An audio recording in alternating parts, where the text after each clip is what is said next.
Bienvenidas y bienvenidos a Bajo el Tejo, un espacio para sembrar comunidad y explorar formas de disfrutar una vida buena para todas las personas. Bajo el Tejo es un podcast desarrollado por las asociaciones La Columbeta e Ingeniería Sin Fronteras Cantabria, gracias al apoyo de la Dirección General de Cooperación para el Desarrollo del Gobierno de Cantabria. Queremos empezar este episodio de Bajo el Tejo con unas palabras de Gustavo Duc.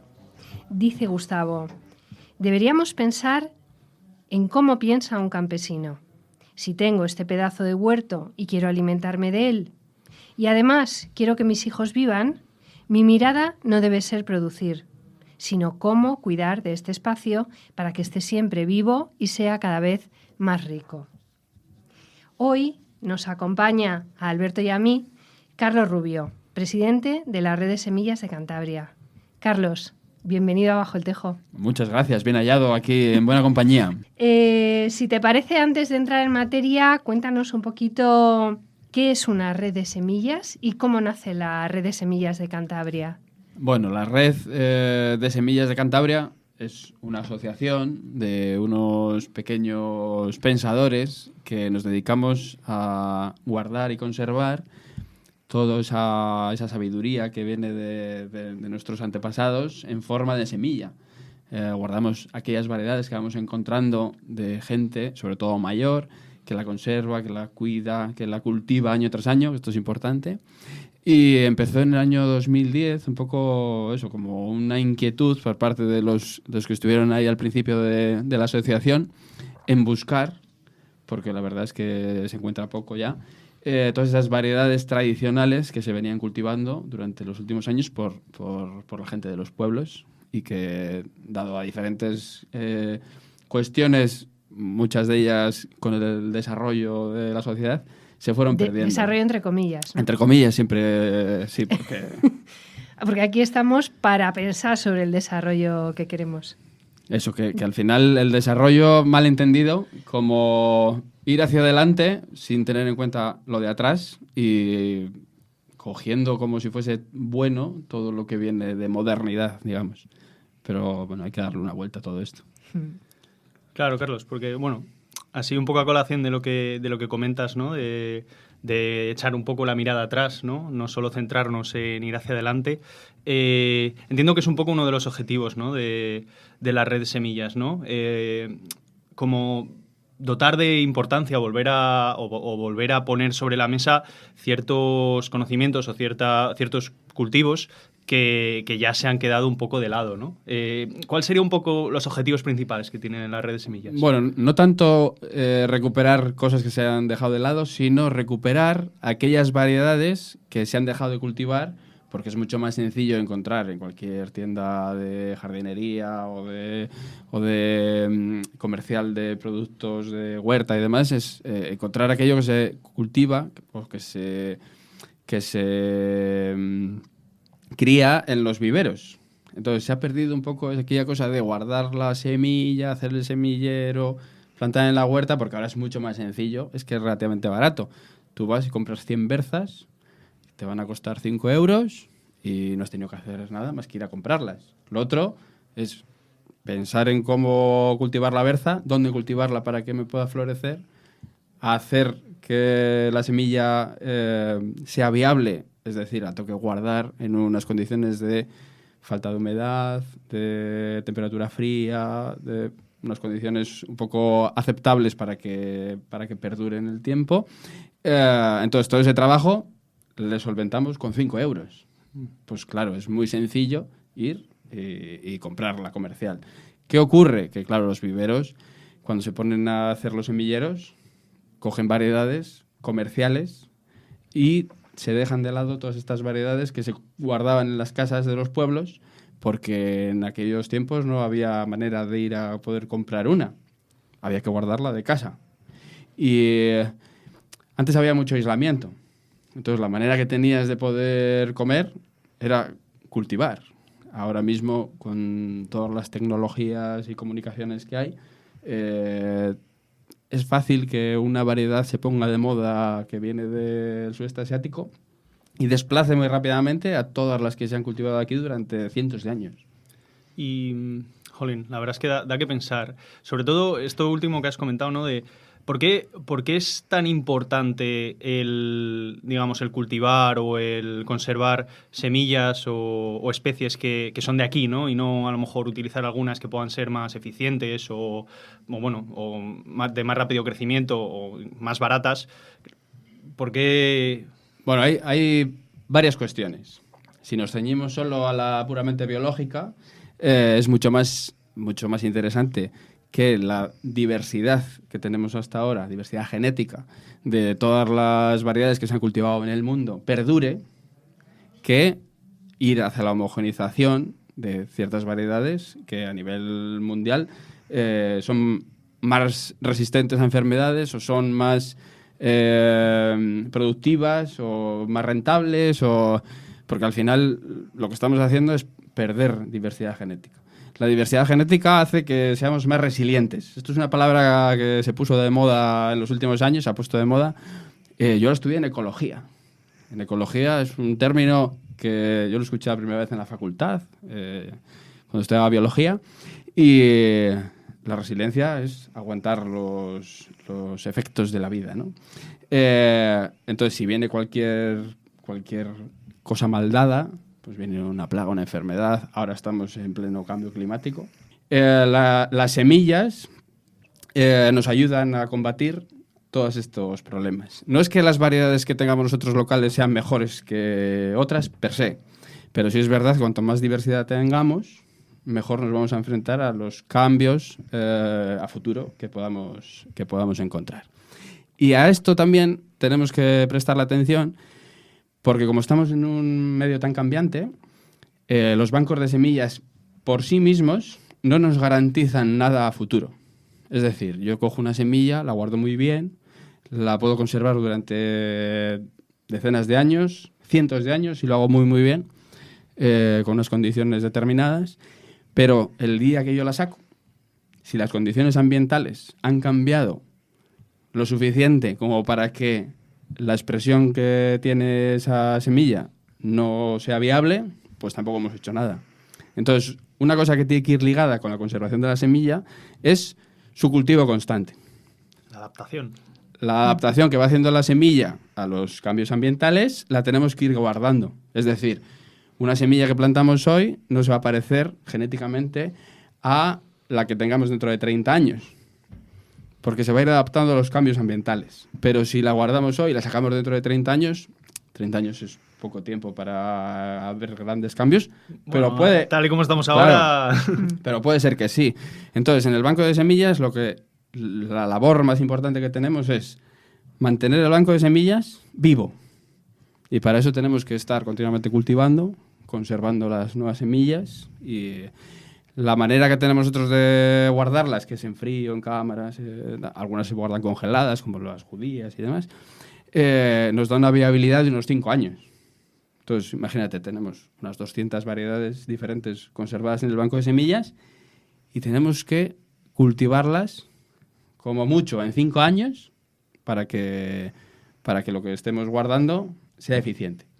Y claro, somos 4 señorucos allí, señorucas, que hacemos lo que podemos y nos cuesta muchísimo y la energía se nos va ahí, simplemente en cultivar lo que tenemos para poder conservarlo. O sea, que os hace falta gente que quiera cultivar estas semillas. Nos hace falta gente que quiera cultivar. Bien, la asociación, la verdad es que es difícil de gestionar la ayuda de la gente. Porque mucha gente se acerca a la red de semillas pensando en conseguir semillas. Y al final nosotros no somos un banco que no damos crédito. Es decir, no damos semillas. Tiene que haber un compromiso en que yo doy semillas y las semillas vuelvan. Pero eso es muy difícil. Tampoco le podemos exigir a nadie que no, yo te doy las semillas, pero me te las tienes que traer, y si no, claro, tampoco vamos a penalizar a nadie ni nada, es mejor que venga y se acerque. Una cosa que nos ocurre a la sociedad en general es que hemos perdido completamente el sentido de la tierra. Antes tú nacías, estabas en casa con los abuelos y los padres y no sé qué, y la gente iba haciendo. y tú sin darte cuenta te ibas impregnando de todo ese conocimiento que había simplemente por verlo. Y muchas veces lo hacías renegando. Me cago en la leche que mi abuelo me ha dicho que le tengo que ayudar a hacer el semillero y a esto y al otro. Y todo eso se ha perdido por completo. Con el desarrollo, entendido, no se ha visto, pero por aquí hacen las comillas. Digamos que nos han inculcado a que nosotros tenemos que vivir mejor que los que nos precedían. Y esa mejor vida va desarrollada con trabajo, buena remuneración y tiempo libre. Y se ha perdido toda la sabiduría del sector primario y de casa, se ha perdido. Y no se puede recoger esa sabiduría de los abuelos que todavía cultivan una alubia o un garbanzo en Liébana. Claro, eso se debería de hacer. Y aquí entramos en diferentes escenarios. Y gracias a que hay mucha gente de mucho tipo en la sociedad, pues unos nos podemos dedicar a una cosa y otros a otra. Por ejemplo, Ismael Ferrer se ha dedicado, cuando estaba aquí en Cantabria, a recoger un poco esa impronta de la gente, cómo cultiva y demás. Documentarlo es vital, porque al final tiene que haber constancia en escrita, blanco sobre negro, para que eso perdure en el tiempo. No solo podemos hacer transmisión oral, porque eso es más endeble, su consistencia es más etérea. Y luego, una cosa que falta, digamos, es información pasada. Si nosotros nos ponemos a buscar información del siglo XVIII, pues la verdad es que encontramos poco. Porque la información estaba muy repartida. Casi que en cada valle se hacía una cosa diferente, había una variedad distinta. Me ha dejado pensando un poco lo que has comentado, sobre todo el tema de la falta de conexión con la tierra y de la falta de conexión con lo que comemos, que es al final, ¿no? Un poco porque al final es obvio, ¿no? Lo que has comentado antes. Una persona va a un supermercado y tiene el producto que quiera, desde un aguacate que es casi imposible de cultivar aquí, o bueno, sería muy complicado, hasta especies que sí que se podrían cultivar aquí, y simplemente tienen que cogerlo, ir a caja y pagarlo. Entonces, da un poco la sensación de que se ha perdido ese valor que hay detrás de cada producto. Y entonces, claro, me hace un poco...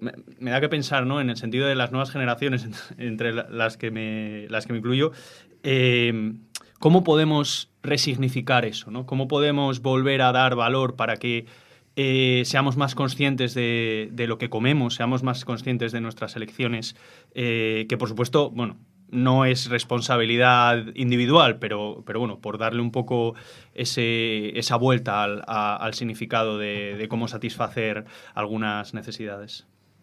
Bueno, dices que no es individual, pero en realidad mucho sí.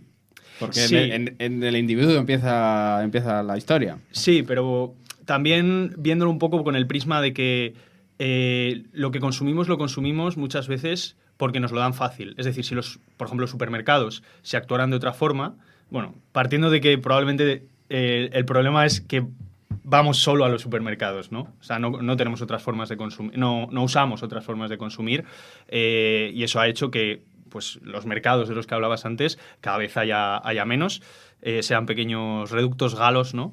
Entonces... para mí está esa doble ambivalencia entre cómo nos, entre comillas, imponen el consumo, que sería un poco esos grandes cadenas de supermercados que nos lo hacen todo fácil, y eso cómo induce a una falta de reflexión al modo que consumimos y al modo que comemos. Bueno, aquí en Cantabria es muy difícil consumir local, a no ser que sea leche o carne. Lo demás es complicadísimo porque no hay sector. No hay prácticamente gente que se dedique a la agricultura. Entonces, ¿qué es primero, el huevo o la gallina? Es verdad, los supermercados tienen un modelo que es fácil para ellos seguramente porque tienen a grandes productores o grandes cadenas de distribución detrás, pero también nosotros dejamos que lo sea porque para nosotros es muy fácil ir a cualquier hora del día comprar lo que haya en el lugar, llevártelo a casa, y más ahora que mucha gente no cocina. Entonces, incentivar a que la gente cocine en casa es, creo que, el primer paso para que lo demás venga. Mismo que decía Juan Rox, ¿no? Decía lo contrario. Él decía, claro. Vamos a atender. Él decía, él bueno, él no decía quiere que haya ninguna cocina Eso en es, España. Eso es. Él decía lo que él expone su modelo, el modelo Mercadona, que es que cada vez haya menos cosas frescas y cada vez haya más cosas elaboradas, pues porque nuestro tiempo ahora mismo lo gastamos en otras cosas. De hecho, si tú coges la lista de las cosas por importancia que hace la gente, comer es el 5º puesto. ¿De verdad? Sí. ¿Y el primero? El primero es el ocio. Buah. El segundo es viajar. Entonces, Que ya es ocio, o sea. Sí, bueno, pero se separa, digamos.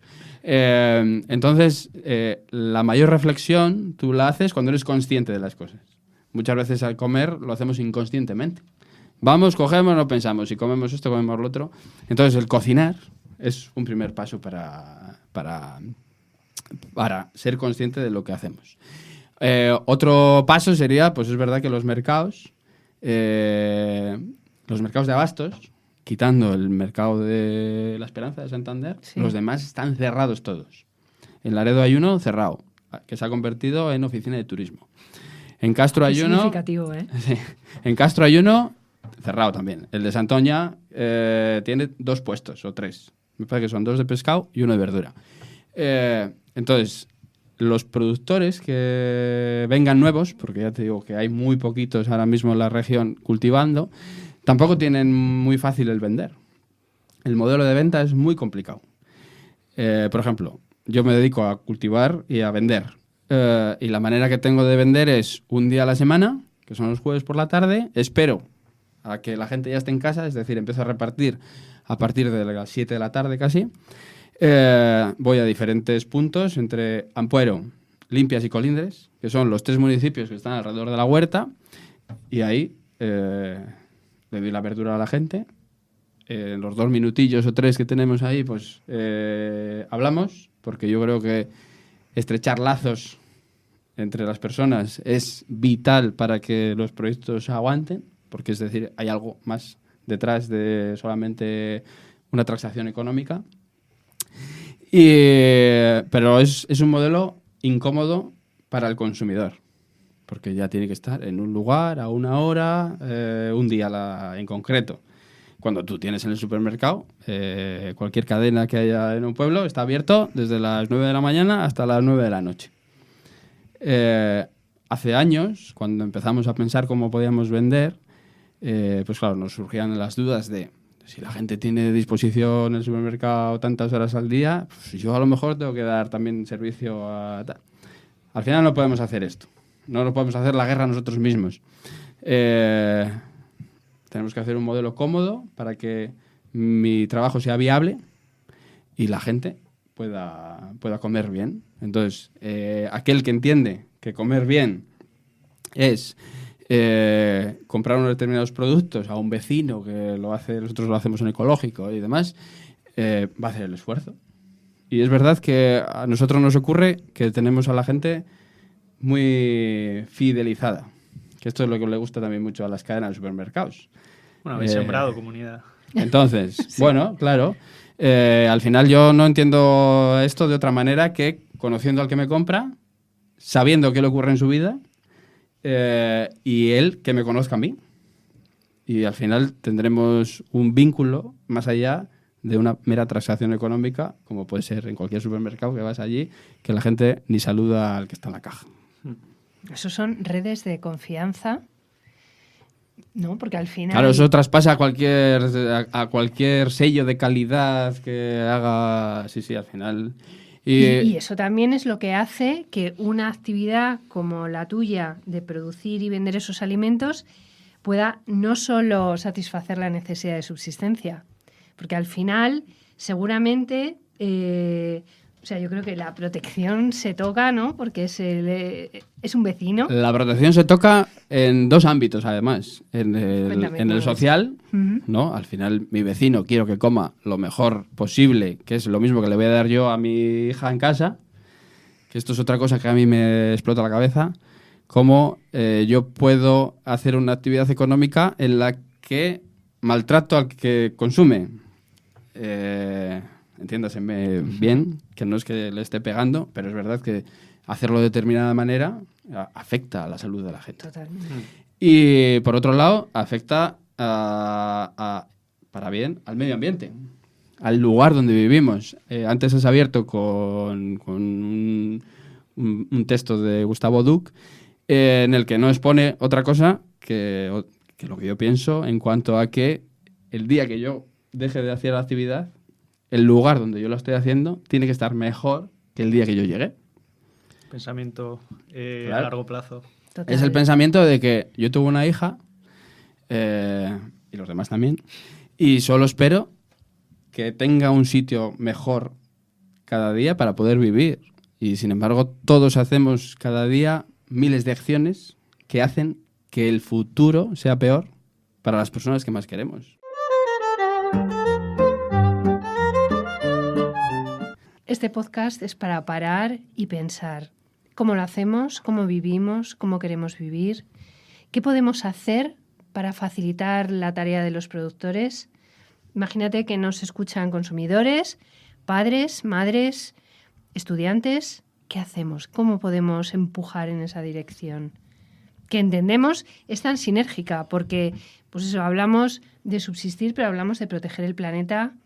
Hablamos de la identidad en nuestros productos de Cantabria, de su capacidad de ser resilientes. La libertad de decidir Eso es. comemos. ¿Y qué modelo de sociedad alimentamos con nuestras decisiones? Bueno, incluso el afecto, ¿no? Que has comentado, el sentirte que tienes una conexión con la persona que te está dando... Y eso en Cantabria, que en Cantabria somos muy particulares. Esto de mirar al vecino lo tenemos muy implantado. Pero bueno, podemos superar esto, Eso es. ¿Qué podemos hacer, Carlos?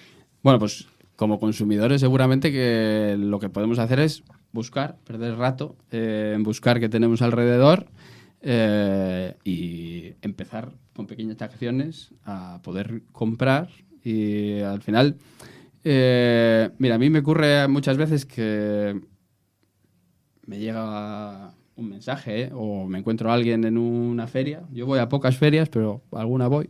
Y me dice, ¿cómo puedo encontrar tus productos? Y yo lo primero que le pregunto es si vive en Colindres, en Limpias o en Ampuero. Pero claro, si no vive allí, yo no reparto en otro sitio. Es verdad que si vives de más lejos y quieres venir a buscarlo, perfecto. Pero hay productores, pocos, pero hay en diferentes comarcas de Cantabria. No vengas a comprarme a mí porque te caiga bien, compra al que más cercano tienes, porque al final es la medida en la que tú puedes actuar y vas a incentivar que a lo mejor esta persona ya no da abasto porque su trabajo es limitado y produce lo que produce, pero creas nicho para que otra persona pueda venir a comerciar. Y todo el mundo, en vez de decir, es verdad, pues voy a intentar buscar, yo que sé, a los tarrucos que están aquí cerca. Todos me dicen, pero envíalo. Digo, espera a ver. ¿No será más fácil que vayas tú a comprarlo a alguien que tienes cerca y no estamos transportando la comida de un sitio a otro porque los demás? Y luego, desde la parte del consumidor, es verdad que tenemos que exigir. Porque muchas veces compramos determinados productos, pero no nos paramos a exigirle al productor que lo haga de una determinada manera. Es verdad que a mí incluso me ha pasado por la cabeza, pues a lo mejor si cambio el modelo de producción y lo hago un poco más, no industrial, pero igual menos sostenible, digamos, utilizando abonos químicos o demás, puedo tener más producción. Pero ¿eso a qué me lleva?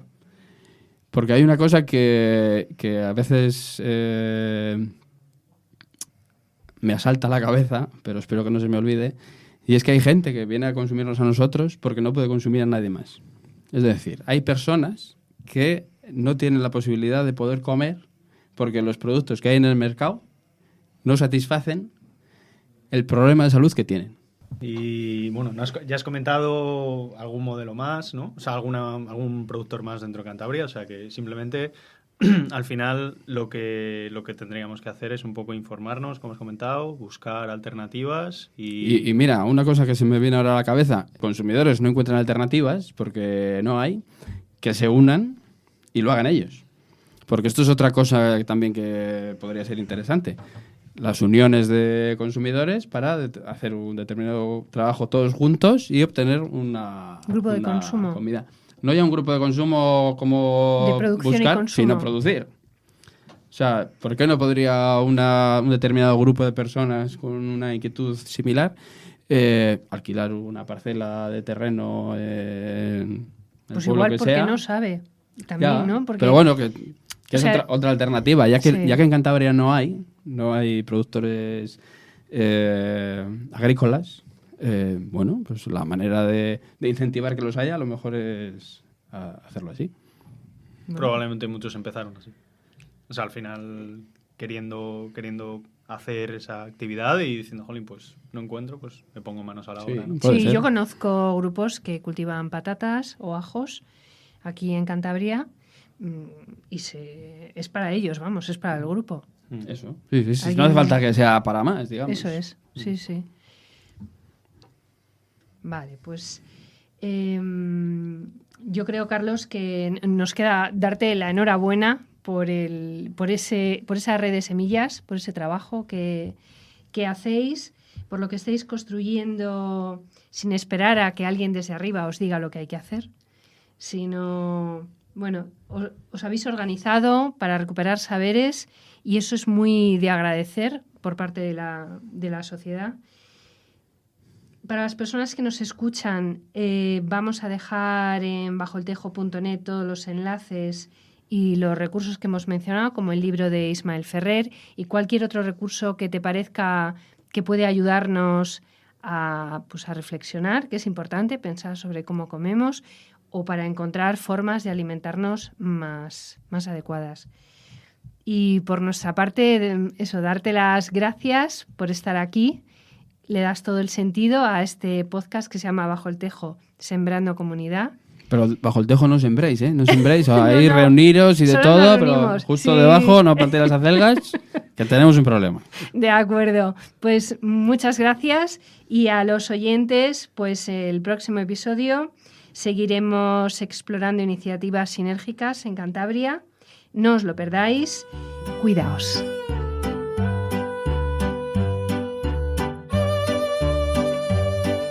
Bajo el Tejo es un podcast desarrollado por las asociaciones La Columbeta e Ingeniería Sin Fronteras Cantabria, gracias al apoyo de la Dirección General de Cooperación para el Desarrollo del Gobierno de Cantabria.